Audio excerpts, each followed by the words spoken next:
Bem-vindos ao JKCast, o podcast de economia, finanças e investimentos, com José Cobori. Sejam todos muito bem-vindos a mais um episódio do JKCast.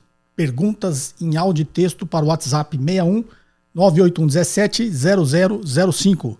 Lembrem-se de perguntas, se identificar, em locais silenciosos, se identificar o local que você está falando.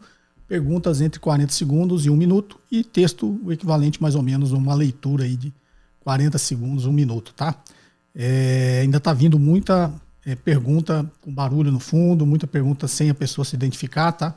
E aí a equipe acaba nem selecionando, eu nem fico sabendo as perguntas, tá ok? Então se a sua pergunta não foi respondida, provavelmente deve estar nessa categoria. Se você ainda não é inscrito no canal, inscreva-se e ative as notificações para receber aí um aviso sempre que eu postar um novo conteúdo, tá ok, pessoal? E faz os comentários aqui embaixo, que isso ajuda o canal e eu leio todos eles e eu gosto muito do que vocês falam, né?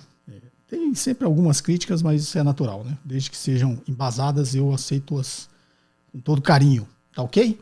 Então, sem mais delongas, vamos à primeira pergunta.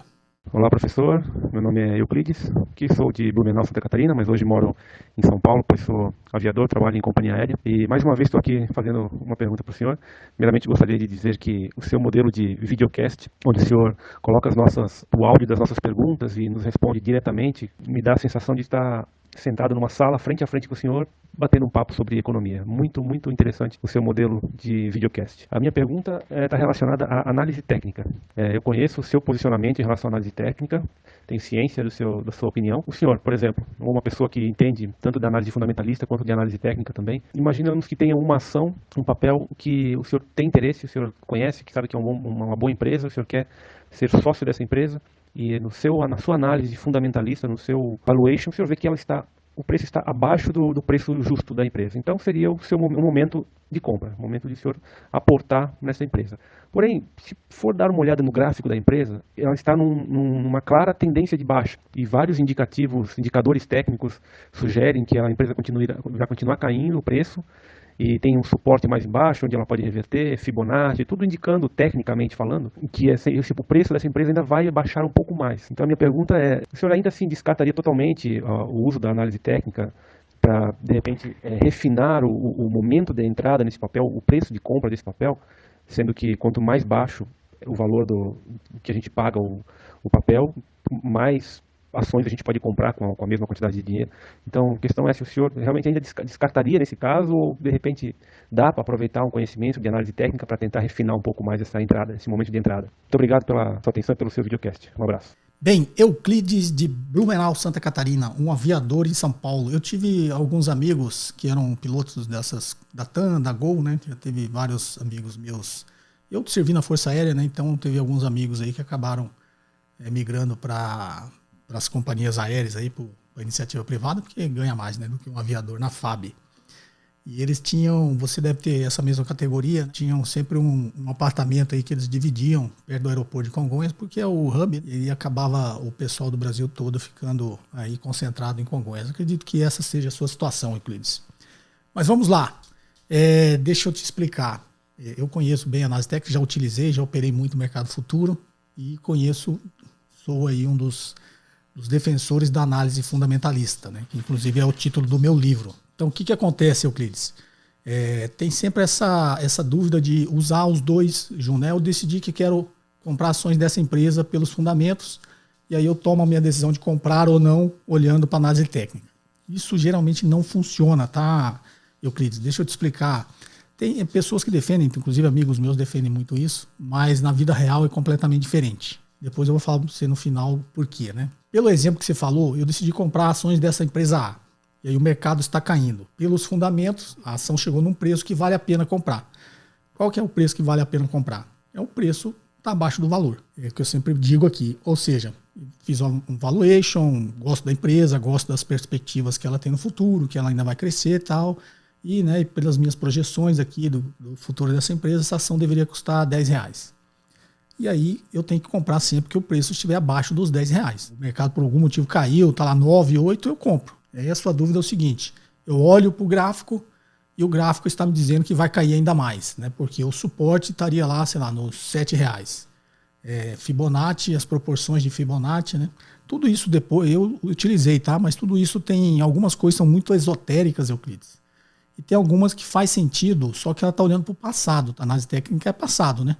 Você está plotando estatisticamente todas as informações que tem no movimento daquela ação, está sendo plotada para você num gráfico. Então, na época, eu usava muito cruzamento de médias móveis, estocástico, índice de força relativa, volume. Fibonacci, o pessoal defende, eu sempre achava meio esotérico demais, né? Tipo as ondas de Elliott também, né?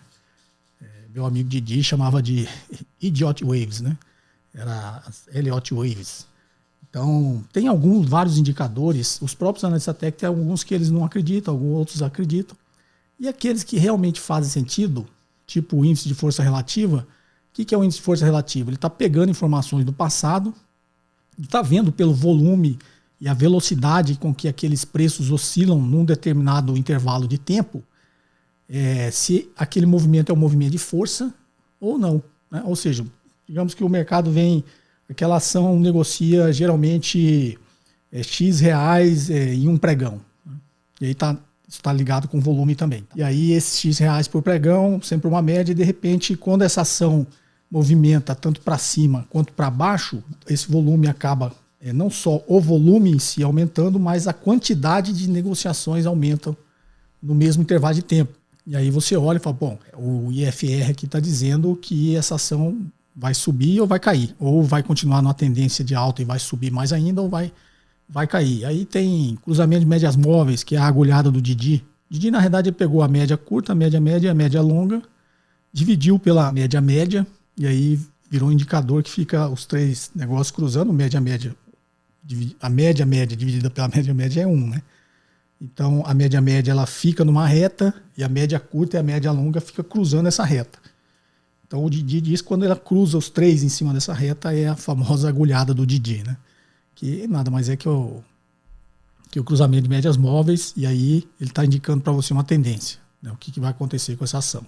Então, tem várias coisas, muitas são esotéricas, tipo Fibonacci. Fibonacci você sempre usa aquela figura do Nautilus, né?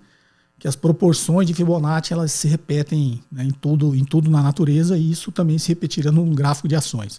Isso é muito esotérico para minha cabeça. Você citou o Fibonacci, né? Tipo, caiu na proporção de 60%, próxima parada em 100%. Então tem essas coisas que não faz muito sentido, porque não quer dizer que aconteceu no passado que vai acontecer no futuro. Na realidade, o que a análise técnica está tentando, né? É olhar os movimentos passados para prever os movimentos futuros. Tá? Só que na vida real não é assim que funciona. É uma empresa, tanto que a gente fala rentabilidade passada não garante rentabilidade futura. Uma empresa que sempre foi boa até hoje não quer dizer que ela vai ser boa a partir de hoje também. As coisas mudam, as características, os fundamentos, a economia, o mercado, o setor, várias coisas mudam, né? A tecnologia. Então, você precisa se focar nos fundamentos, né? O que justifica o preço de uma ação não é o fundamento, não é o gráfico. E aí, quando você fala, eu decidi comprar essa ação A aqui, dessa empresa A, fiz todo o valuation correto, acredito, né, nos critérios que eu usei, ela deveria custar R$10 e o mercado está negociando a 8. Opa, vou lá e compro. Aí eu olho para o gráfico, não, porque o Fibonacci está dizendo que vai até 7, porque o suporte está lá em 6,50, suporte, resistência, não vou entrar nesse detalhe, porque senão confunde muito a cabeça aqui do nosso público. Então, aí você fala, não, então chegou a 8, não vou comprar 8, já que a análise técnica está dizendo que vai chegar até 7, vai chegar até 6,50. O que eu faço? Você perguntou, o que eu faço? Eu espero para comprar nesse ponto? Não, porque eu estou usando fundamento. O fundamento está me dizendo que aquela ação está barata. Eu compro. Eu não posso ficar esperando. Ninguém acerta fundo e topo. Ninguém. Quando acerta é por sorte. Tá? É o que todo mundo quer em análise técnica. Acertar onde é o fundo e acertar onde é o topo. Isso não acontece na vida real. Como eu já citei várias vezes aqui, já está mais do que comprovado isso aí. É você pegar todos os CPFs na B3 e ver plotar todas as operações que todo mundo fez, você vai ver que no médio e longo prazo ninguém ganhou dinheiro. Então é muito mais uma roleta, né? Um cassino. Você fica lá tentando acertar. Uma hora você acerta, duas você erra. Fica igual aquela... Eu sempre brinco, né? Aquela brincadeira os parques antigos de diversão, né? Que na minha época você ia, aí tinha aquela... Uma roleta gigante assim, que era feita de madeira e plástico, né?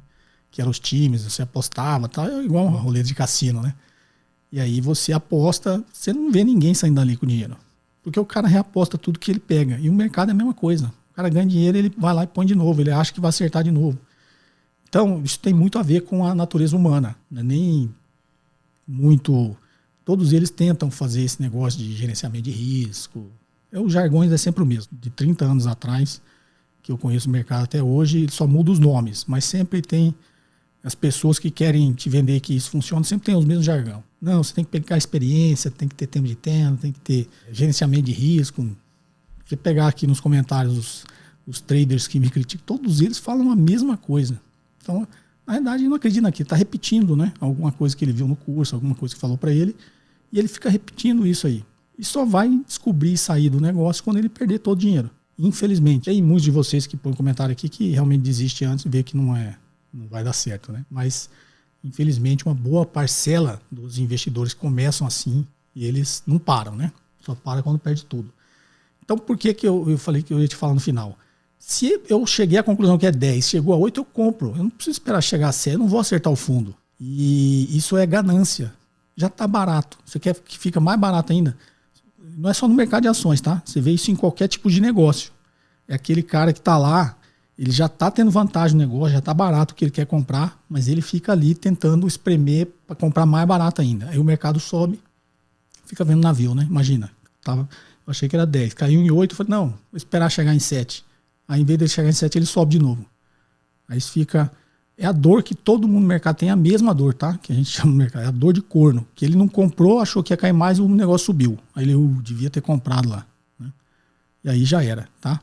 Então, preço estabado, valor, compra. Não esquece gráfico, não fica olhando análise técnica não, que isso não dá certo. Tá joia, Euclides? Sucesso aí, bons voos. Vamos à próxima?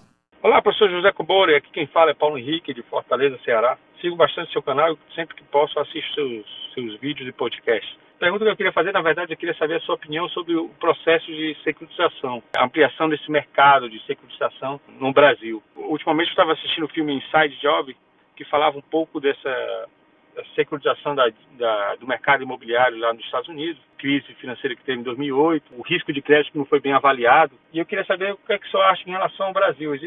Ultimamente eu andei estudando, lendo um pouco sobre os fundos de investimento de direitos creditórios que investem nesse tipo de mercado de securitização. Existe até uns títulos de renda fixa também securitizados. Eu queria saber o que é que o senhor acha. Existe uma avaliação boa em relação ao risco de crédito no Brasil, em virtude da inadimplência, a alta inadimplência que tem no Brasil, ou o mercado consegue avaliar bem isso aí e a gente não tem esse risco tão grande de calote? Forte abraço, professor. Não sei se deu para entender a pergunta. Um forte abraço e agradeço. Bem, Paulo de Fortaleza. Paulo, vamos lá.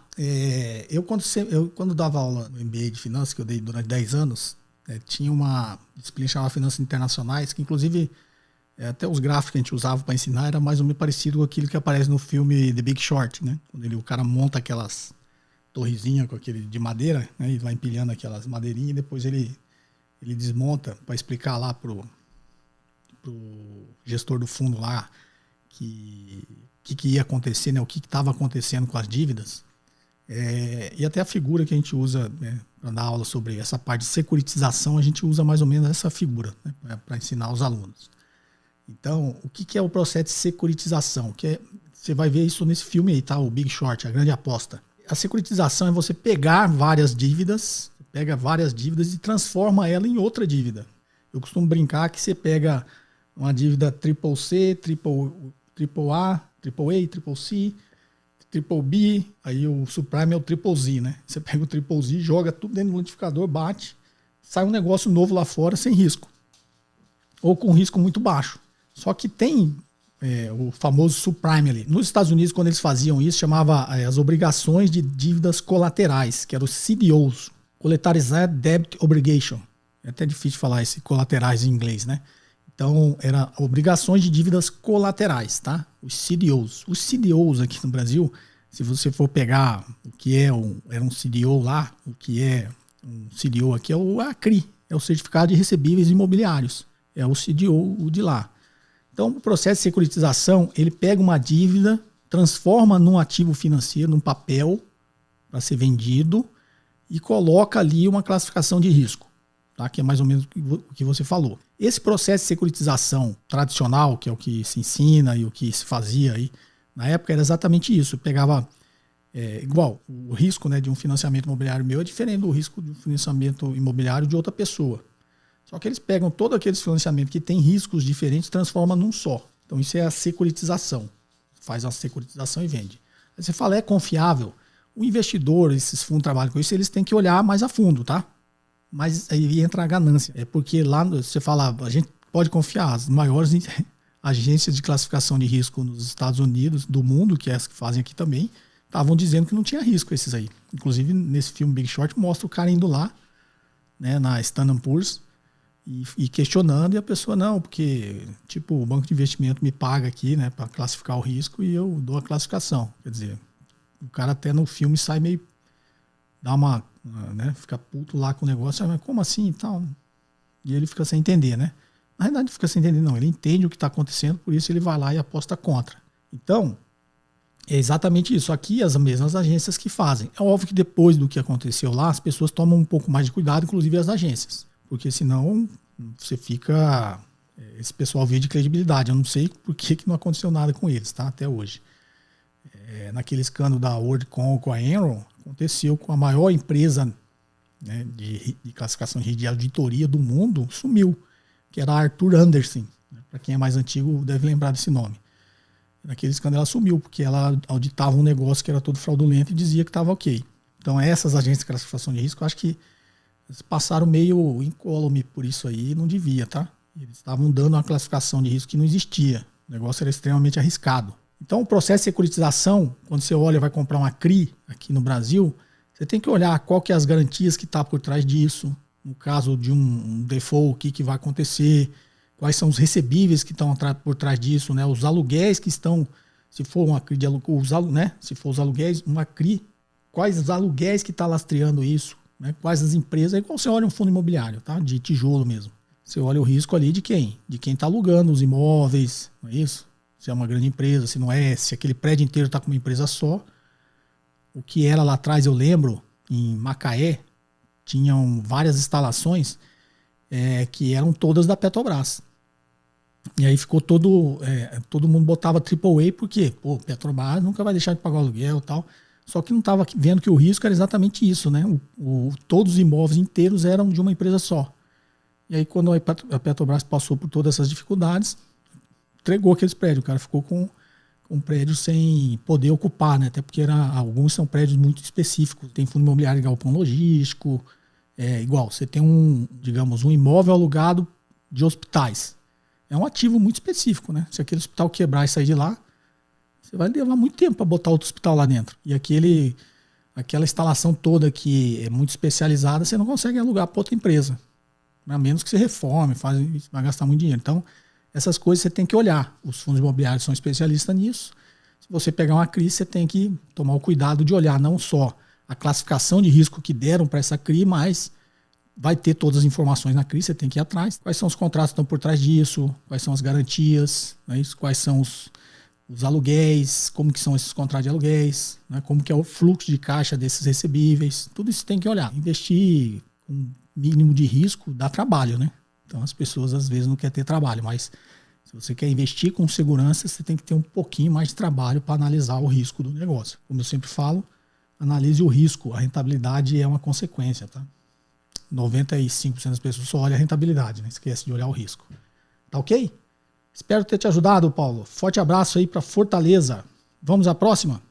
Boa tarde, professor Cubori. Meu nome é Rui, eu sou da cidade de Itu, São Paulo, e eu gostaria que o senhor comentasse essa nova lei do Banco Central aí, onde os bancos poderão fazer depósitos voluntários e o Banco Central pagará uma taxa para esses bancos para eles poderem nos reemprestar esse dinheiro. Então eu gostaria que o senhor comentasse isso, que é um assunto bastante atual, parece que já foi até sancionado pelo presidente da República essa lei. Bem, Rui de Itu, São Paulo. Cidade de Itu. Hoje em dia os jovens não falam mais nisso, né? Mas quando eu era mais jovem, tudo que era muito grande a gente falava que era de Itu, né? Pô, isso parece um negócio de Itu. Pra quem não conhece a cidade do Rui, é conhecida porque tem... inclusive quando você passeia lá tem muito disso, né, Rui? as coisas numa proporção maior, sempre o pessoal brinca que é de Itu, né? Mas vamos lá, Rui. Na realidade, até eu comentei com detalhes quando esse projeto estava... Na realidade, esse projeto já estava tramitando há muito tempo, ele realmente já foi aprovado, né? Se não me engano, foi recente agora, não sei se foi mês passado ou retrasado, dos depósitos voluntários. Na realidade, no projeto a gente chamava de depósito remunerado, que é a mesma coisa, eu vou explicar a diferença. Na época eu expliquei por que isso fazia sentido e o que isso tinha a ver com política monetária e operações compromissadas. Então vou explicar, fazer um resumo aqui de novo para quem pegou esse assunto agora. O nome de depósito voluntário vem exatamente porque tem um depósito que é compulsório, que vocês conhecem, o depósito compulsório. Então, você depositou R$100 no banco, tem uma parte percentual disso, hoje gira em torno de 20, 25, durante muito tempo foi 45, tá? 25% tem que ficar lá no Banco Central, como forma de depósito compulsório. Por que o Banco Central faz isso? Porque se o banco puder utilizar os R$100 que você depositou, ele vai ter um poder de multiplicação do dinheiro infinito. Quando era 45, ele conseguia multiplicar esse ciclo 17 vezes. Tá? Então, assim, por que é infinito? Se você coloca R$100 e o banco posso utilizar seus R$100, eu pego seus R$100 e empresto para outra pessoa. Aí essa outra pessoa, sei lá, vai comprar, gastar esses R$100. Em algum momento, esses R$100 voltam para o banco. Estou imaginando no nosso exemplo um banco só, mas você imagina no país aqui o sistema financeiro como um todo, né? Esses R$100 vai acabar voltando para o banco. Aí ele volta para o banco, eu pego e empresto de novo, ou seja, esse ciclo não acaba nunca. Então, toda vez que o depósito que entra no banco, estou falando banco comercial, né? Toda vez que o depósito entra no banco, um percentual fica para o Banco Central como forma de depósito compulsório, eu estou reduzindo o poder de multiplicação desse dinheiro. Então, imagine que seja 20. Eu sou 100, Banco Central 20 é depósito compulsório, o banco pode usar 80, ele empresta 80. Esse 80 volta. Aí 20% desse 80, que são 16, né? Vai ficar no Banco Central como depósito compulsório. E o banco só vai poder emprestar 64, entendeu? E aí ele vai até se exaurir o poder de multiplicação desses R$100 que entrou lá. E aí agora criaram o depósito voluntário. Como o próprio nome diz, não é compulsório, né?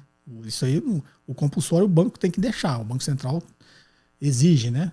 É norma. E o depósito voluntário não. O banco pode falar, não, isso aqui está sobrando aqui, eu vou depositar aí voluntariamente. E ele vai ser remunerado. Aí, para quem não entende muito de política monetária, não entende muito de economia, faz uma crítica, né? Por que a gente vai remunerar o dinheiro do banco, o banco fica ganhando dinheiro? Não, isso é política monetária, tá? Na realidade, o dinheiro que fica parado no sistema financeiro já é remunerado através das operações compromissadas. Então, para quem já fez o meu curso de fundos, quando você entra lá na CVM, você olha nos fundos, você vai ver que tem uma grande parcela do patrimônio daquele fundo, principalmente se for de renda fixa, está lá como operações compromissadas. Porque você entra no site da CVM, joga o CNPJ do fundo que você investe, você consegue ver a carteira dele. É óbvio que tem um delay ali para proteger a estratégia do gestor. Mas você consegue ver a carteira. Se for um fundo de ações, você vê quais ações que o fundo tinha 3 meses atrás, né? E que ações que ele estava posicionado. E a parte do caixa, né? A parte de liquidez que ele deixa vai estar lá em operações compromissadas. Você entra no fundo de renda fixa, você vai ver lá quanto que está posicionado na carteira em LTNs, LFTs, NTNBs, né? E você vai ver que uma grande parte está lá, operações compromissadas. Por que tem esse nome, operações compromissadas? É porque o Banco Central coloca um título para você, fundo, digamos que você é o gestor do fundo, você tem lá 100 milhões sobrando, você compra 100 milhões do Banco Central em títulos e o Banco Central tem um compromisso de recompra. Então você já faz uma operação, quando eu precisar do dinheiro, se eu precisar do dinheiro amanhã, vai ficar investido só de hoje para amanhã. Você faz a operação compromissada, porque tem um compromisso de recompra. E por que o Banco Central faz isso, quando não existiu o depósito voluntário? Porque existe muito dinheiro que fica na economia, uma liquidez que fica ali. E aí, para quem entende um pouquinho de política monetária, de economia, sabe que o dinheiro não fica parado sem remuneração.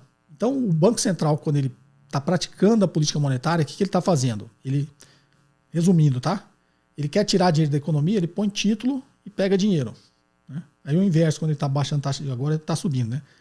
E o inverso, que ele estava fazendo o inverso antes, quando está caindo. O que ele faz? Ele quer ativar a economia, o que ele faz? Ele tira título e põe dinheiro. Então ele fica fazendo esse jogo, né? Trocando título por dinheiro conforme, né, a meta que o Banco Central, o Copom lá, inclusive a reunião foi essa semana, né? Determina lá de política monetária, a meta é 5,25%. Aí você fala, bom, determinou, mas se ninguém quiser cumprir, né? Exatamente. Ele faz isso no mercado aberto fazendo essas operações. Então a meta é 5,25, ele fica fazendo operações no mercado aberto, leilão de títulos, um monte de coisa, para fazer essas operações sempre buscando essa taxa de 5,25. Mas ele está fazendo operações com títulos de quem quer investir, quer os dealers, os grandes bancos, põe, depois repassa isso no mercado interbancário. É um mecanismo um pouco mais complexo, né? Que quando eu dou aula eu explico, tá? Mas memoriza isso, né? O Banco Central quer atingir os 5,25, então todo dia ele, no mercado aberto ele faz os leilões de títulos com os grandes bancos que são considerados os dealers, que participam desse leilão com o Banco Central. E depois no mercado interbancário, os dealers trocam esses títulos também com outras instituições.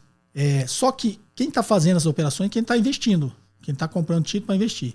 Quando encerra o expediente, o horário bancário, o que acontece? Muitos fundos têm dinheiro sobrando. A grande maioria desse dinheiro é de fundo, tá? Então o gestor está lá, recebeu, né? Você comprou cota, fez aporte, não sei o que, ele conseguiu investir aqui, fez as operações, aí sobrou lá 100 milhões no caixa do fundo. E o fundo falou, opa, eu não preciso desses 100 milhões a mais, eu já tenho a minha reserva, né, de liquidez ali normal, e eu não preciso desses 100 milhões. O que o fundo faz? O fundo vai lá e troca isso com o Banco Central. É como se o Banco Central estivesse fazendo a mesma operação, tá? Aí o Banco Central dá os títulos, pega o dinheiro e o nome disso é operação compromissada. Por que o Banco Central faz isso? Porque o dinheiro não pode ficar parado no sistema, porque se o Banco Central não fizesse, o gestor ia dar um jeito de remunerar. Né? Melhor qualquer coisa do que zero, concorda? Só que em teoria, no limite, todo mundo trocando dinheiro, no limite tende a jogar a taxa de juros para zero. Imagina, o Banco Central não faz operação compromissada. Eu sou o gestor do fundo, estou com 100 milhões, tem outro lá com tantos milhões, um monte de dinheiro sobrando. Aí eu te empresto aí, se a taxa de juros, sei lá, é 0,05 ao dia, eu te empresto por 0,04. Aí o outro, eu empresto por 0,03, tem muito dinheiro, né, que desde na economia. Não, eu empresto por 0,01. Então a tendência é jogar a taxa de juros próxima de zero. Tá? Em teoria dizem que chega a zero, né? Próxima de zero. Então, como o Banco Central precisa praticar a política monetária, ele tem a meta de 5,25, o que ele faz? Ele enxuga essa liquidez. Todo dia. Ele vai lá e enxuga essa liquidez da economia. Tá, mas por que ele trocou agora por depósito voluntário? Por um simples problema. Para ele fazer essas operações compromissadas, ele precisa ter títulos públicos. Ele não tem título para fazer isso. O Tesouro Nacional fornece esses títulos para o Banco Central fazer essas operações compromissadas. Pra você ter uma ideia, é em torno de 1 trilhão todo dia. É óbvio que os títulos ficam sendo trocados. Então, o Banco Central tem 1 trilhão em títulos públicos emitidos pelo Tesouro Nacional para ele praticar essa política monetária. E aí vem por que criar essa lei. Porque esse 1 trilhão que o Tesouro Nacional emitiu para entregar para o Banco Central fazer política monetária está lá computado como dívida. Então aquela brincadeira da diferente dívida bruta e dívida líquida, às vezes, para quem gosta de economia, lê o jornal, vê uma discussão, né? Mas a dívida bruta, você tem que tirar isso aí, que é dívida líquida, esse 1 trilhão aí não é dívida. Porque teoricamente não é, né? O Tesouro emitiu os títulos, mas ele não pegou 1 trilhão de reais. Ele emitiu os títulos, deu o Banco Central utiliza isso. Fala, mas 1 trilhão não é dívida, mas tem custo. Verdade, tem custo, porque quando o Banco Central faz as operações, tem o custo, né? Os juros que ele está pagando. E aí fica essa confusão. Então, o que esse projeto estava almejando, né? Que foi aprovado? Ficou uma coisa meio sem sentido, até porque o Banco Central tem credibilidade. Se fosse um país que não tivesse, tudo bem, né? Mas o nosso Banco Central tem credibilidade. Então, os grandes países têm credibilidade na política monetária. Um exemplo é Estados Unidos, o Fed, o Banco Central Europeu. Então, o Banco da Inglaterra, os grandes bancos já fazem essa operação chamada depósito voluntário, depósito remunerado. Tá? Ele não fica fazendo essa operação com título público. E no Brasil a gente ainda fazia essas operações compromissadas. Então era uma coisa meio praxe, né? Não, eu te dou o dinheiro aqui, eu te dou o título, faço uma operação compromissada, amanhã se você precisar eu te devolvo, a gente desfaz. Então era tipo assim, uma burocracia a mais, né? O banco, digamos lá, o Bradesco não está duvidando do Banco Central. Não, me dá os títulos aí, eu te dou o dinheiro, que senão você não vai me devolver o dinheiro. Não existia isso. Então, para trocar toda essa bagunça aí, eles falam, não, faz simplesmente um depósito remunerado. Aqueles 100 milhões que sobrou, você deposita no Banco Central e ele te remunera. A mesma remuneração que ele ia te dar via operação compromissada. E no limite, quando tudo isso começar, vai ser feito agora aos poucos, tá? Mas no limite, qual que é o objetivo? Quando tudo isso estiver funcionando, os depósitos remunerados, voluntários, né, remunerados, o Banco Central vai precisar cada vez menos fazer as operações compromissadas e cada vez menos utilizar os títulos públicos. Então é como se ele pudesse, no limite, chegasse a esse 1 trilhão de título do Tesouro, devolvia para o Tesouro e o Tesouro cancelava essa dívida, né, que não é dívida, tá? Que é o que eu expliquei. Então o mecanismo é mais ou menos esse aí, tá? Eu não sei se acaba ficando longo, né? Porque é um pouco mais complexo, tem que tentar explicar esses detalhes, mas espero ter sido didático. Tá joia? Vamos à próxima? Boa noite, professor José Cobori. Meu nome é Leandro, falo de São Paulo, capital. Sou um telespectador assíduo dos seus vídeos no YouTube. Sempre de grande valia, um conhecimento ímpar que o senhor tem.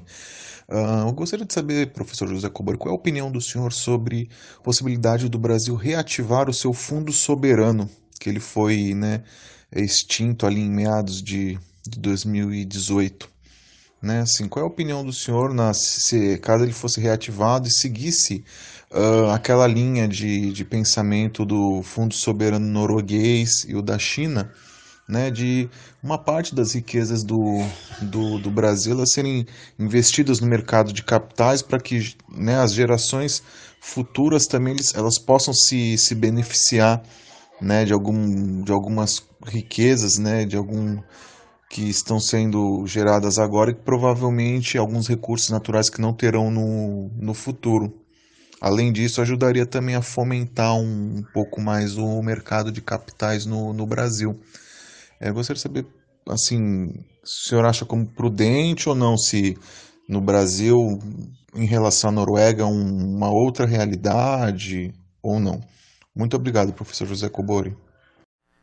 Bem, Leandro de São Paulo, capital. Vamos lá, Leandro. Na realidade, o Fundo Soberano ele foi extinto, né? Deixa eu te explicar. Inclusive, um dos últimos gestores foi um grande amigo meu, professor lá da IBMEC também, William Bagdasarian. Ele era o gestor do Fundo Soberano. A gente até trocava umas ideias sobre as operações lá, que era meio amarrada, acho que por isso que acabou, tá? O Fundo Soberano do Brasil começou com esse objetivo que você falou, mas com muito pouco, né? Acho que não tinha nem 20 bilhões nele. E aí passou um tempo, tiveram alguns erros, cometeram alguns erros, não foi na época do meu amigo, não. Meu amigo é bom, tá? Meteram vários erros, tal, e depois o Fundo Soberano acabou, acho que, tendo um pouquinho de reserva internacional nele. E aí, como era reserva internacional em dólar, não tinha, era meio amarrado, né? As operações tinham que fazer. As operações tinham que ser com juros americanos, porque o Fundo Soberano não podia ter risco, né? Para administrar as reservas internacionais. No nosso caso, tá? Da nossa economia brasileira. Então, acabava se investindo em títulos do Tesouro Americano. E aí o custo também ficava alto, né? A reserva internacional tem um custo alto, né? Porque você compra dólares e você remunera essa compra de dólares com juros americanos, mas você paga, né? Você troca reais por dólar, você paga com juros brasileiros, né? Então é como se você captasse o dinheiro com um valor mais alto e remunerasse ele com um valor mais baixo, né? Que é o inverso que todo investimento tem que ter, tá? Só que as reservas internacionais, já falei bastante aqui no podcast, aqui no canal, ele tem um objetivo estratégico que é outro, não é isso? É para estabilizar a nossa economia, né? Os choques externos aí de fluxo de capital. Quem quiser entender, procurei, tem alguns podcasts que eu falo sobre reservas internacionais. Então, o que acontece? O Fundo Soberano da Noruega, por que pareça, né? Eu sempre cito a Noruega, um país pequeno, né? Que tem o IDH lá em cima, um exemplo de desenvolvimento, né? E o maior fundo soberano que existe é o da Noruega. Ele tem 1 trilhão e 200, mais ou menos, 1 trilhão de dólares, né?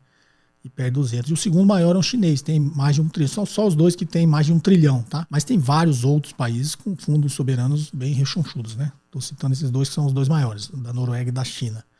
Só que esses fundos soberanos desses outros países, eles são alimentados de uma outra forma, né? O da Noruega, eles têm royalties de petróleo, tem royalties de várias coisas lá que eles resolvem pegar uma parte desses royalties, criar o fundo soberano e usar esse fundo soberano como uma forma de fomento. É como se fosse um BNDES aqui, né?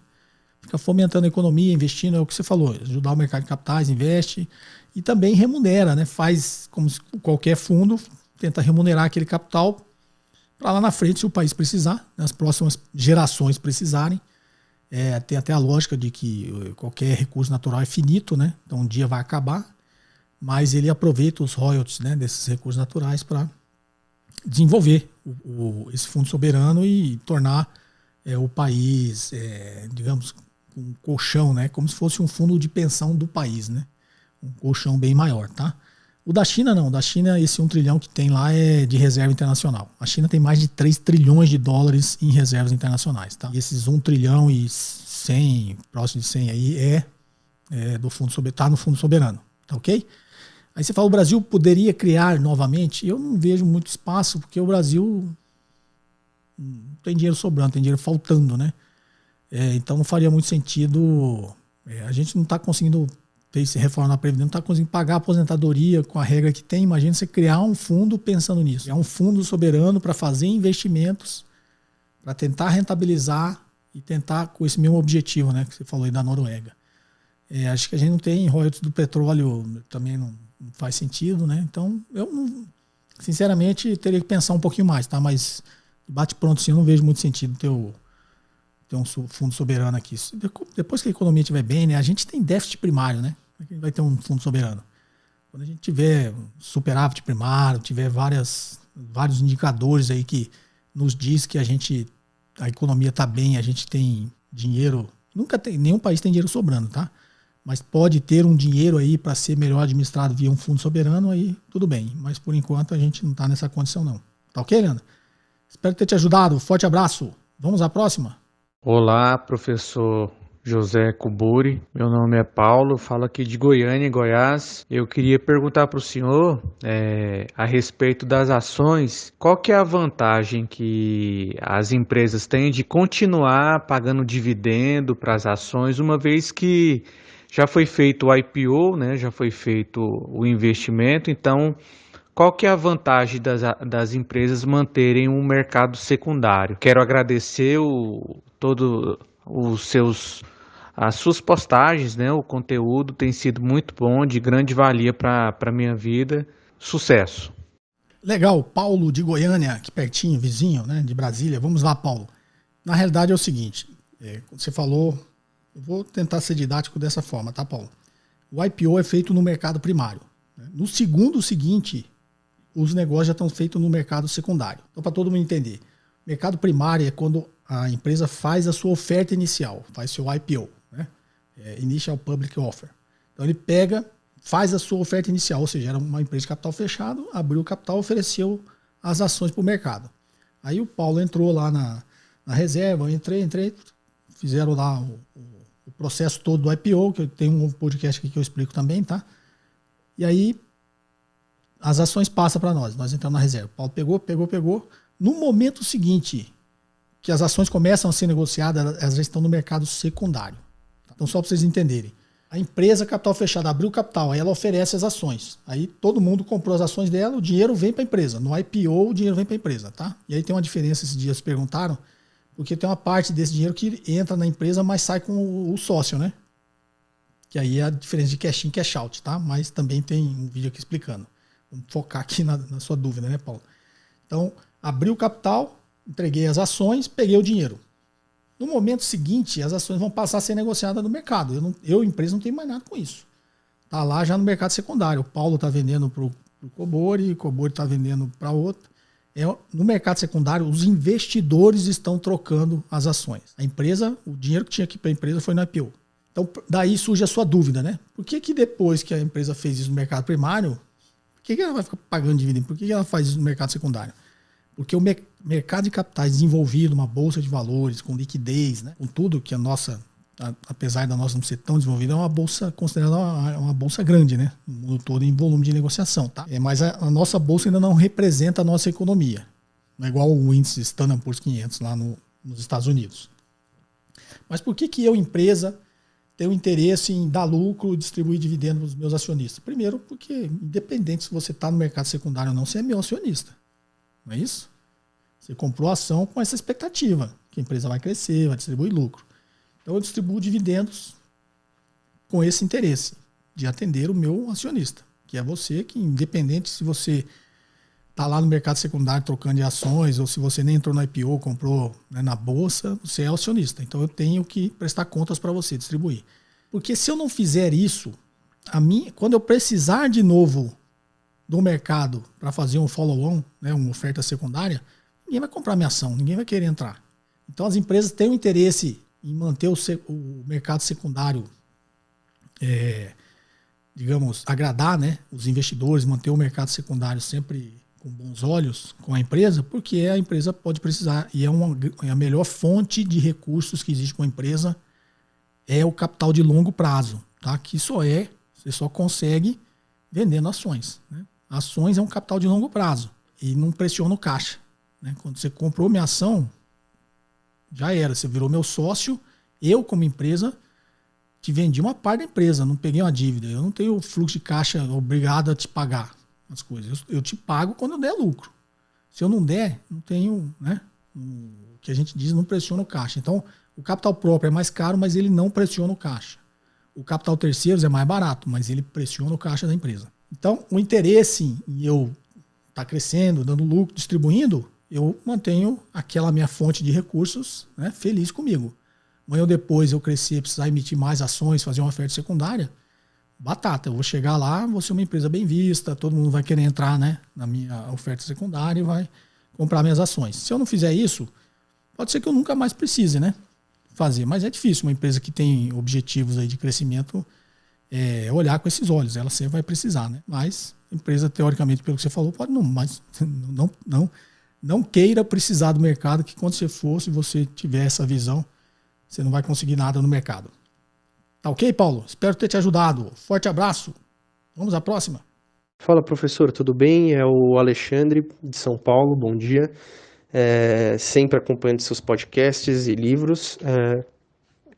Eu tô com uma dúvida a respeito de valuation, não sei se você já tirou em algum outro episódio, se você puder me passar, eu ficaria muito grato. Se não, gostaria de saber por que os ativos, tanto intangíveis quanto imobilizados, não entram no cálculo do valuation da empresa. Ou seja, quando a gente quer saber o valor de hoje de uma ação, de uma companhia, a gente traz o fluxo de caixa na perpetuidade, descontado a uma taxa para valor presente.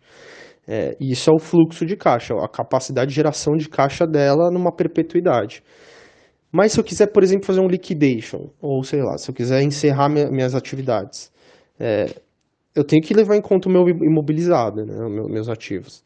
Por que a gente não tem mais uma métrica para valorar uma ação? Essa é a minha dúvida. Obrigado.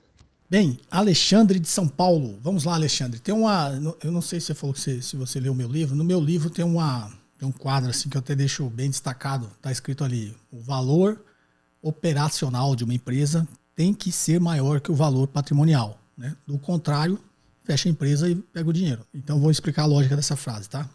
Qual que é a sua dúvida? Eu projetei o fluxo de caixa, fiz toda aquela parte do valuation, projetei o fluxo de caixa, perpetuidade, achei o custo de capital da empresa, trouxe o valor presente, achei o valor da empresa. Pô, mas eu não considerei o ativo da empresa, né? As máquinas. É lógico que você considerou. Como é que você gerou o fluxo de caixa? Você considerou. O ativo está ali no seu fluxo de caixa. Simplificando. Bem simples, eu quero ter um carrinho de cachorro-quente. Comprei o carrinho de cachorro-quente, vou vender o cachorro-quente lá na frente da escola. Aí paguei, sei lá, R$2.000 no carrinho de cachorro-quente. Coloquei lá. Comprei um botijãozinho de gás. Sei lá, paguei R$100. Botei lá. Isso é tudo ativo, né? Carrinho de cachorro-quente, botijão de gás, porque é permanente, tá? Aí minhas despesas operacionais. O próprio reabastecimento do gás, não é isso? Se eu pagar uma taxazinha ali para ficar na frente da escola, um aluguelzinho ali do espaço, meus insumos, né? Salsicha, o pão. Se eu mesmo estiver operando, eu tenho lá meu Prolabore, mas se eu colocar um funcionário, vai ter o... Então é uma empresa. Esse carrinho é uma empresa, tá? E aí eu vendo lá, faço uma boa receita, né? Tem um bom movimento na escola.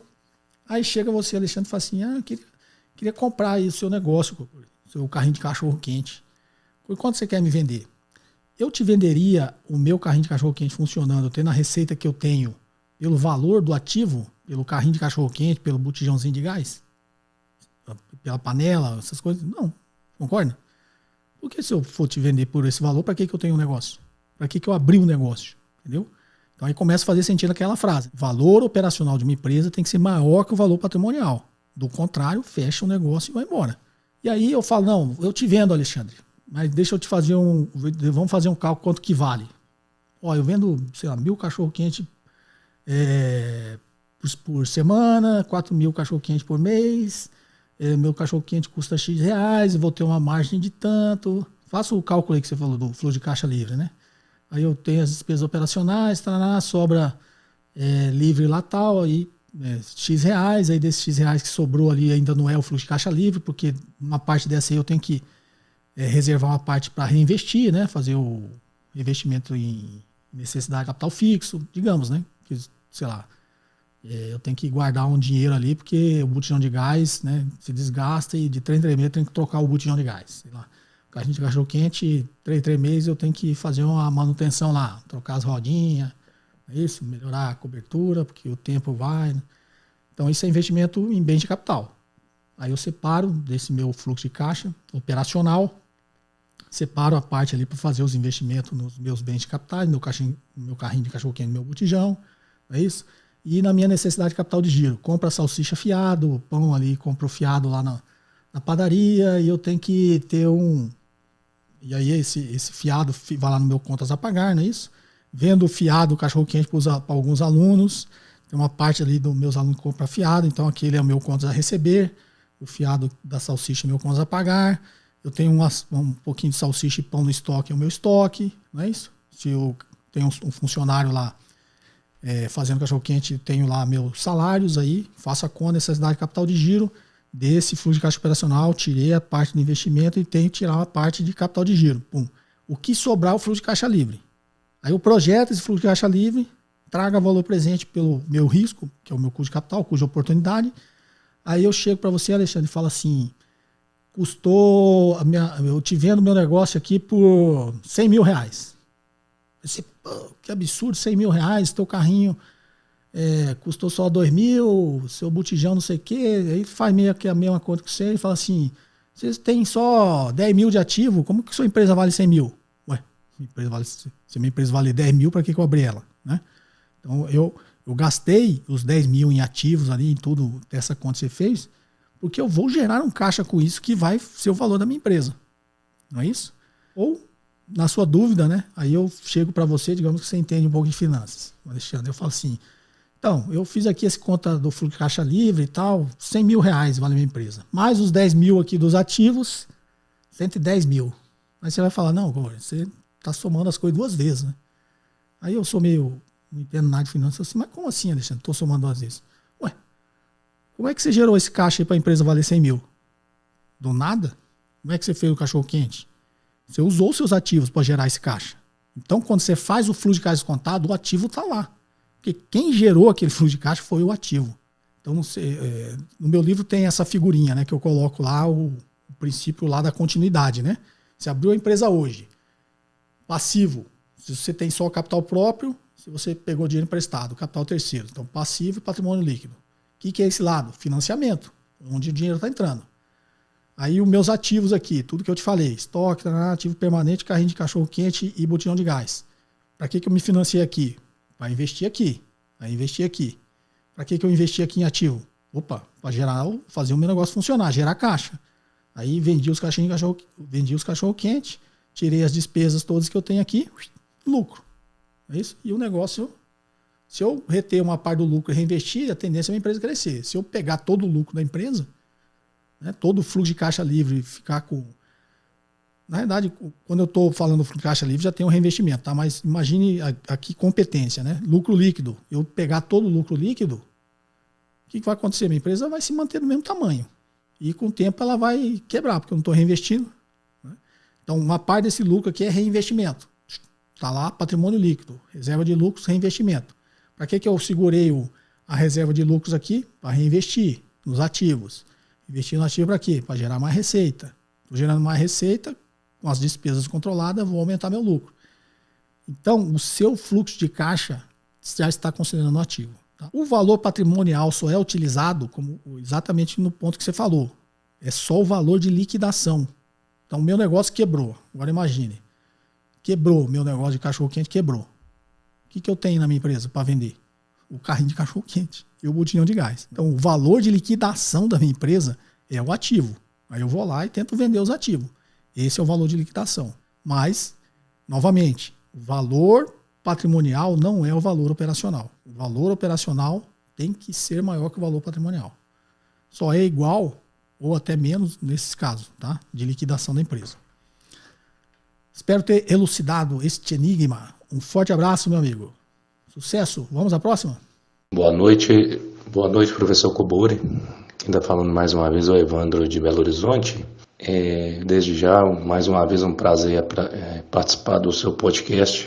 Muito obrigado pelo conhecimento mais uma vez. Eu gostaria de saber do senhor a respeito, é uma pergunta um pouco diferente do contexto, mas a respeito de investimento.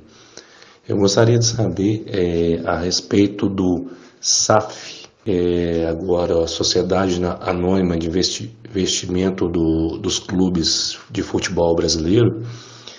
Se o senhor acha que os clubes do Brasil, os clubes de futebol do Brasil têm condições de abrir capital na Bolsa? Tem clubes numa situação difícil por causa dos cartolas, né, como Cruzeiro, Botafogo, Vasco. E eu vi até que a XP parece que vai ajudar o Cruzeiro a abrir o capital na Bolsa. Se esses clubes têm condições, como é que vai ser? Se vai ser um fundo de investimento, ou se cada clube vai abrir o capital na Bolsa. Se o senhor tiver um conhecimento dessa área, eu agradeço desde já pela minha dúvida. Muito obrigado, uma boa noite, um grande abraço. Bem, Evandro de BH. Vamos lá, Evandro. Eu não investiria. Eu vou responder rápido porque você investiria em algum clube de futebol? Se o clube de futebol abrir o capital, você investiria na situação que está hoje? Você investiria em algum? Você acha que algum clube tem uma gestão profissional, com visão de futuro, com visão, né, dos seus acionistas, se fosse, né, de capital aberto, do jeito que está? Não, você não compraria. Eu não compraria ações de nenhum clube de futebol. Talvez a contragosto, porque eu sou corintiano, eu compraria do Palmeiras, que me parece ainda que é um time que ainda tem um profissionalismo ali na gestão. Não sei se é atual, tá? Mas um tempo atrás eles tinham. Tirando o Palmeiras, o São Paulo, um tempo atrás, ele tinha uma gestão profissional, mas deu uma degringolada, né? Então, se os clubes do jeito que estão hoje abrissem o capital, eu não entraria nunca num negócio desse. Não entraria nunca. Hoje, só como torcedor, você tem lá os programas de sócio-torcedor, né? Mas é muito mais pela paixão, né? Não é pelo negócio não, tá? Todo mundo que é sócio-torcedor é que tá dando dinheiro pro clube porque gosta, ama, né? De paixão o clube e tá ajudando. Mas gestão profissional em clube de futebol, nós estamos longe disso, tá? Forte abraço, Evandro. Vamos à próxima agora em texto. Olá, professor Cobori. Sou o Miolo e moro em João Pessoa. Sou fã do seu canal, assisto seu podcast todo sábado e também tenho seu livro de análise fundamentalista. Parabéns por sempre trazer informação econômica com qualidade e serenidade para todos. Minha questão é a seguinte: venho recebendo diversas ofertas de empréstimo consignado com taxa efetiva de 0,8% ao mês. Daria aproximadamente 10% ao ano, se calculei certo. 0,8%, próximo disso aí. E vejo alguns CDBs com 3, 4 anos de vencimento pagando 12% ao ano. Parece bom demais para ser verdade. Simplesmente prestar e colocar o dinheiro num CDB numa taxa maior e com FGC. Como sei que não existe almoço grátis, provavelmente tem alguma coisa que eu não esteja enxergando. Qual seria o cálculo de fazer para avaliar isso de forma adequada? Muito grato pela atenção e parabéns pelo merecido sucesso no canal. Forte abraço. Miolo, de João People. Passei esses dias atrás aí. Meu filho tá morando aí. Deixa eu te falar, Miolo. Pelas informações que você deu, parece, tá? Mas você tem que olhar o custo efetivo total. Essa é a taxa de juros que eles estão te emprestando. Mas com certeza o custo efetivo total deve passar de 1% ao mês aí, tá? Então já não vai valer a pena esse CDB para você. Você tentar fazer essa arbitragem aí. Tá joia? Um abraço, Miolo. Forte abraço aí para João Pessoa. Vamos à próxima? Boa tarde, professor Cobori. Me chamo Edson de Marília, São Paulo. O filme Margin Call, O Dia Antes do Fim, é situado em 2008. Trata-se da crise dos títulos subprime. O mesmo tem um roteiro bastante complexo e técnico sobre o que realmente está ocorrendo naquele momento, mesmo para quem tem algum conhecimento sobre economia. Será que o senhor poderia dissecar o mesmo para mim? Edson, Marília, cidade dos meus primos aí, dos meus tios. Vamos lá. Edson, deixa eu tentar te ajudar. Agora, cinema, né? Agora vamos fazer um resumo do filme. Eu vou falar bem rápido, porque na realidade ele não é tão complicado, e teve uma pergunta agora passada que eu falei sobre o CDO, você já deve ter meio captado, tá? Que o Margin Call conta, eles não citam lá no filme, mas ele conta a quebra do Lehman Brothers, né? Um dia antes do fim. O filme, se não me engano, eles já estão prevendo ali, tem uma demissão em massa ali, sai os caras mais graduados, né? Aí sai o cara lá que era um analista sênior, que o ator, inclusive, esse ator, eu sempre me lembro ele, que ele é do Terminal, lá do Tom Hanks, né? Ele é o cara lá da agência de imigração lá, que pega no pé do Tom Hanks. Ele é o mesmo ator. Pra quem não assistiu, eu gosto dos filmes do Tom Hanks, né? O Terminal é muito legal. Então, esse cara que é demitido, ele entrega um pendrive lá pro menino novo lá, um analista júnior, sei lá. E aí quando esse menino olha, na realidade ali na análise de risco, tá mostrando a realidade que ninguém queria ver, né? Que eram os CDOs ali que... risco total, o mercado imobiliário era uma bolha, tinha atingido... O que era o subprime, né? Que é o CDO aí. Os contratos de financiamento eram feitos, aí os bancos securitizavam isso, que eu expliquei naquela pergunta. O que era securitizar? Pegava a sua dívida, Edson, que você tinha lá no financiamento imobiliário, envelopava isso aqui, botava o liquidificador, saía, cuspia uma dívida do outro lado aqui. No nosso caso, uma CRI, né? Lá eram os CDOs, tá? As obrigações de dívidas colaterais. E aí vendia isso o resto do mundo, para os fundos, vendia isso aí. Falou, ó, risco X, rentabilidade X. O que estava lastreando esse CDO é igual a nossa CRI, tá? Era um recebível imobiliário do Edson. O Edson foi lá, comprou uma casa ali em Beverly Hills, em Los Angeles, e começou a financiar. Financiou. E por que o negócio deu certo por um tempo? Porque os imóveis estavam... É um negócio que se retroalimenta, a bolha, né? Os imóveis estavam se valorizando e o juros estava baixo. Aí compensava. O Edson ia lá, pegava o financiamento imobiliário, comprava o imóvel, alugava o imóvel, e o aluguel do imóvel era maior do que a prestação do empréstimo. Aí o Edson conseguia fazer dinheiro com isso. Então, recebia o aluguel, pagava o empréstimo, mas sobrava um troco lá para ele. Opa, excelente negócio. Tanto que tinha gente lá que tinha 20 casas, né? Tudo na mesma rua. Isso estava dando certo por quê? Porque o imóvel estava subindo. Junto com o valor do imóvel, sobe o valor do aluguel. E estava tudo beleza. Só que tem um limite, né? A bolha. Aí quando o imóvel começou a cair, o movimento é inverso. O preço do imóvel começou a cair, o aluguel cai junto, até chegar lá no break-even, em que o aluguel passou para baixo, o valor do aluguel já não paga o empréstimo, a prestação lá do empréstimo. O cara tinha um monte de imóvel, um monte de gente estava fazendo isso, né? Porque estava dando dinheiro. Começou a ficar inadimplente com o financiamento. Começou a ficar inadimplente, o fluxo de caixa lá do CDO parou. Parou, deu default, né, que eles falam. O negócio deu ruim. O CDO lá já não tá recebendo esses recebíveis. E esse risco, esse analista sênior lá no filme, ele já tinha visto esse risco. Já tinha planilhado, já tinha avisado o banco. Então o banco, já prevendo que ia dar essa merda, ele começou a demitir um monte de gente. E demitiu esse cara meio puto, entregou o pendrive lá pro cara. O cara olhou e falou, puta, que merda fenomenal, né? E chamou lá o chefe dele, mostrou. Aí chamou o outro chefe lá, que era o Kevin Spacey, se não me engano, chamou.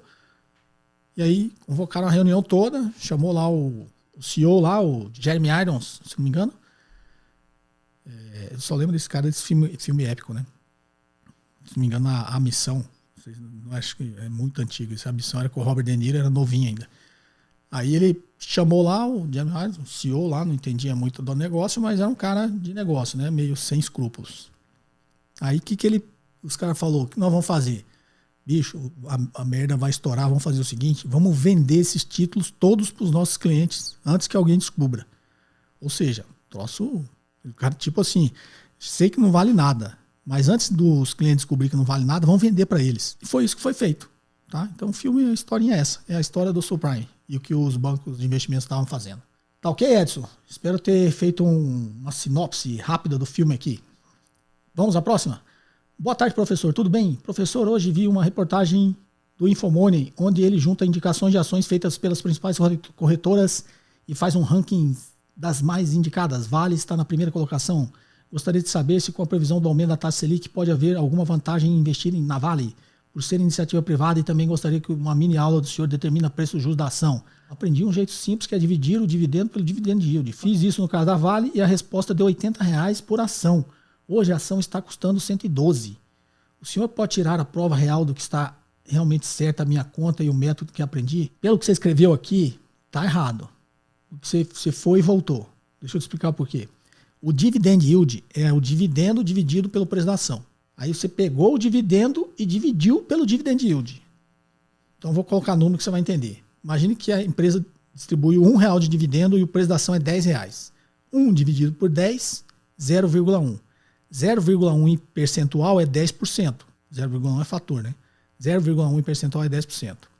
Então, ó, o dividend yield é 0,1. Vou manter em fator para você ver que você foi e voltou. Então, o dividend yield é 0,1. Aí você pegou o dividendo, que é R$1, e dividiu pelo dividend yield. Você vai voltar para os 10.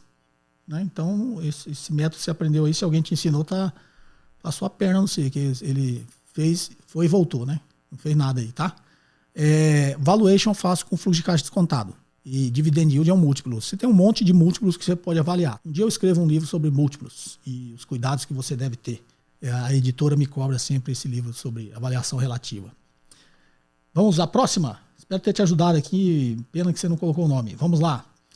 Aqui quem fala é o Everton, de São Paulo. Um forte abraço. Gostaria de saber qual a sua visão sobre o modelo de gestão financeira dinâmica, também conhecido como modelo de Froehlich, e como alguns defensores desse modelo acreditam que ele seja superior ao modelo de análise clássica. Na verdade, esse negócio não é tão novidade, tá? Esse professor aqui, o Michel, acho que é Michel Froehlich, inclusive ele desenvolveu esse método junto com a Fundação Dom Cabral. Tá? Eu tenho a formação na Dom Cabral de conselheiro de empresas. Inclusive, quando eu fiz a formação lá, recebi um convite informal, né? Me perguntaram se eu não tinha interesse em dar aula lá. Eu, na época, não, porque eu tinha... Minha vida era muito corrida e na Dom Cabral você tem que... É meio imersão, né? Você tem que, inclusive o curso que eu fui, né? Você tem inclusive hotel dentro da Fundação do Cabral que você fica hospedado lá, porque os cursos são 15, 30 dias. E aí, para ir dar aula lá, o professor também fica lá meio... Tem que viver daquilo, né? Ou ser aposentado e, como no meu caso agora, se me convidarem, talvez eu... Por prazer, tá? Porque eu gosto da aula. Mas o Michel Froehlich desenvolveu esse método com a Fundação do Cabral, que inclusive era uma das disciplinas que eu dava no IBMEC, no MBA de Finanças. Tá? Vou explicar rapidamente esse modelo dinâmico. Na realidade é o seguinte. Quando você estuda capital de giro, essa matéria se chamava Administração Estratégica do Capital de Giro, essa disciplina. Eu vou tentar resumir aqui em 3 minutos, porque lá eram 10 aulas a disciplina, né? 10 aulas de 4 horas cada uma. Então, vai ser difícil eu te passar realmente tudo, tá, Everton? Mas eu vou tentar resumir aqui. O capital de giro, quando você usa um valuation, você usa a necessidade de capital de giro. Necessidade de capital de giro é o ativo circulante operacional menos o passivo circulante operacional. Só que tem outros 2 indicadores. Quando você olha realmente para uma demonstração financeira, para um balanço patrimonial, tem o que eles chamam de capital de giro líquido, que é o passivo não circulante e o patrimônio líquido, menos o ativo não circulante. Então, imagina que você está vendo um balanço, tá? Que eu estou com o passivo aqui e o ativo aqui. Então, você está pegando o passivo não circulante mais o patrimônio líquido, está ficando de fora só o passivo circulante. E você está pegando o ativo não circulante, está ficando de fora só o ativo circulante. E aí você faz essa conta, capital de giro líquido. Então, olha a intuição. Você tem o passivo não circulante, o patrimônio líquido, se ele for maior, ou seja, se o capital de giro líquido for positivo, é porque o passivo circulante mais o patrimônio líquido são maiores do que o ativo não circulante. Então quer dizer o seguinte, você tem mais capital de longo prazo financiando menos ativos de longo prazo. Então, uma situação ok. E aí você pega a necessidade de capital de giro, que não é todo ativo circulante e todo passivo circulante, é só o ativo circulante operacional e o passivo circulante operacional.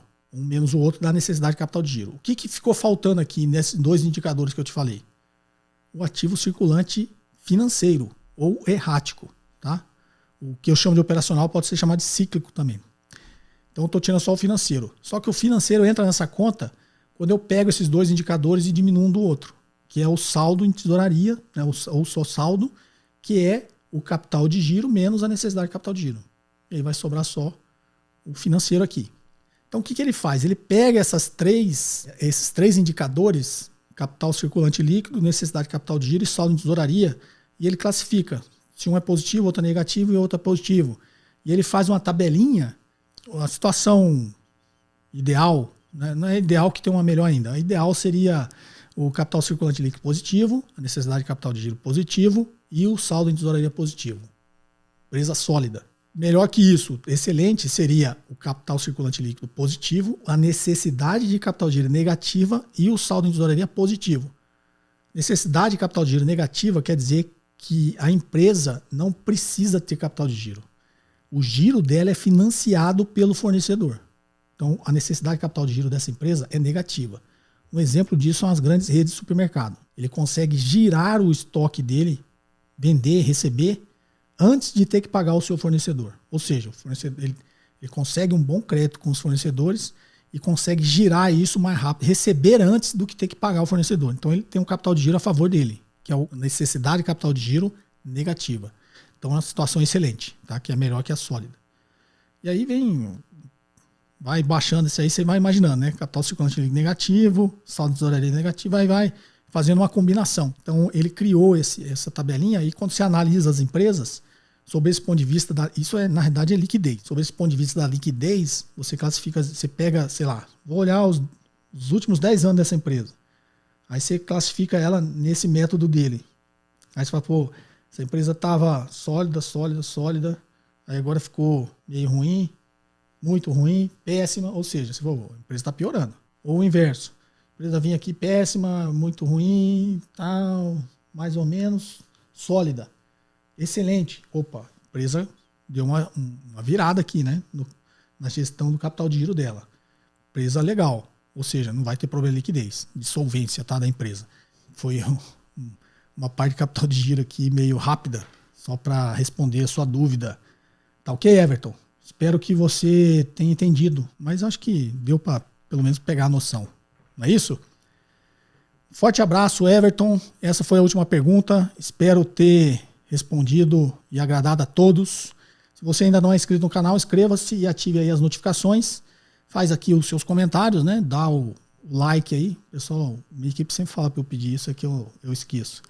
Porque tem esses algoritmos, né, do YouTube e tal, mas eu também não tenho esse interesse que tem milhões, né, de cara que não tá te seguindo porque aprecia o conteúdo, né? Então acho que tem certeza que os 240 mil de vocês que assistem os vídeos é porque gostam do conteúdo e acham ele relevante, tá?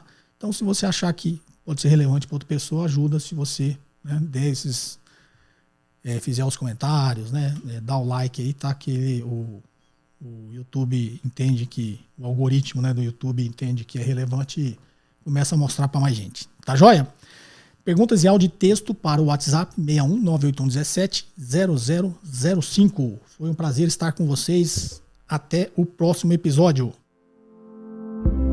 Você ouviu mais um episódio de JK Cast, o podcast de economia, finanças e investimentos com José Cobori.